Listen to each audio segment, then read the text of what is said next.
What comes to your mind when I mention meditation? How do you do it? I mean, what even is meditation?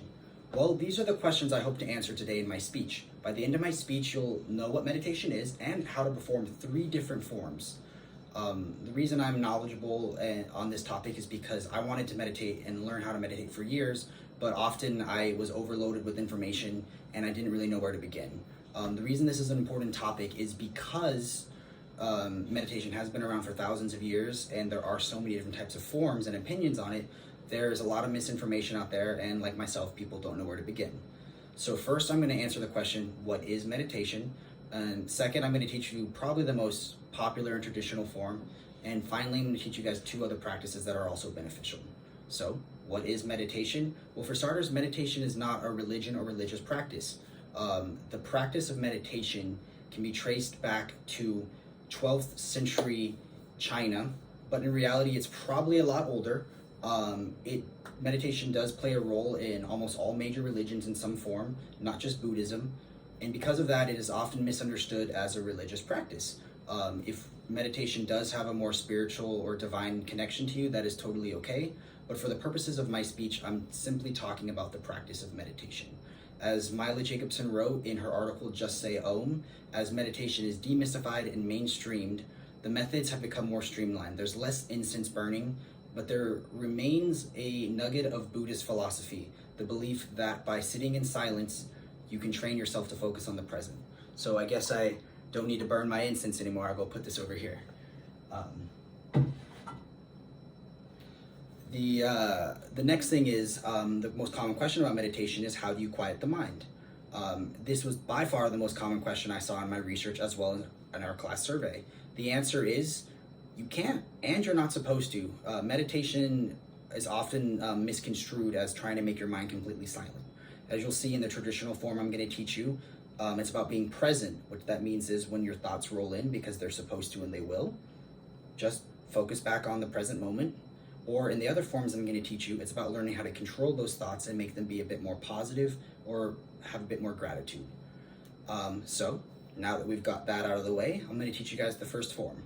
The first form, as I said, is the most traditional and popular. It is called mindfulness breathing meditation. The purpose of that form is to make yourself focused, as you can say by the name, be mindful on your breathing and focus on the present moment. So how to perform this meditation is you start by finding a comfortable place. It can be on a bed, on a meditation cushion, something like this. It can be in your car. It can even be 2 minutes before we record this speech so you don't have any nerves. So how do you perform? You find your comfortable position, you sit down or lay down, and you close your eyes. All you have to do is breathe in slowly through your nose and out through your mouth. As you breathe in, just focus on your breath. Do that until your thoughts pop up, because like I said, they're going to and they're supposed to. But when you notice your thought, instead of jumping on that train and riding that train to completion, just go back to your breathing. Feel the air go in through your nose and out through your mouth. That's really all there is to mindfulness breathing meditation. You can do that how long and how often you want. It can be a minute, it can be an hour, but that's all you have to do. And there's a lot of science behind that because it's the most popular form, so there is a lot of research behind that. As James Malcolm wrote in The Benefits of Mindfulness Meditation in his study, he wrote illustrating his results that mindfulness training is beneficial in reducing the symptoms of subclinical depression and anxiety, and substantially reduces stress. If you guys ever want to learn more, a popular resource is a free app called Insight Timer, which has over 40,000 free meditations.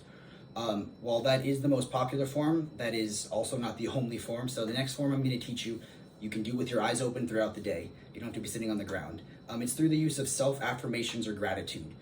Self-affirmations are positive I statements, even if it's about a negative topic that you repeat to yourself. Gratitudes are things that you're grateful for. An example of a self-affirmation for sadness, instead of saying, I don't want to be sad, you would tell yourself, I live in a life full of abundance, of joy, and happiness. Gratitude is you write out a list of things that you're grateful for and you repeat that to yourself. So to practice this form, when you have your affirmation or your gratitude list, first thing you do when you wake up in the morning, read your list or say your affirmation to yourself. When you remember it throughout the day, repeat it to yourself and say it to yourself before you go to sleep. It can also be combined with mindfulness breathing meditation. Instead of being mindful of your breath, you can focus on your affirmation or your gratitude. So, I mean, another popular way is through journaling. You can buy a self-affirmation journal or a gratitude journal, or make one yourself. And there's science behind them as well too. Gratitude works by retraining your mind to be more thankful and cultivate a mindset of like positivity. Self-affirmations actually have been shown through a study done at Texas University to sharply attack your defense biases about yourself and encourage an attitude and behavior of change. Basically, what that means is it tricks your mind into believing your affirmations over time.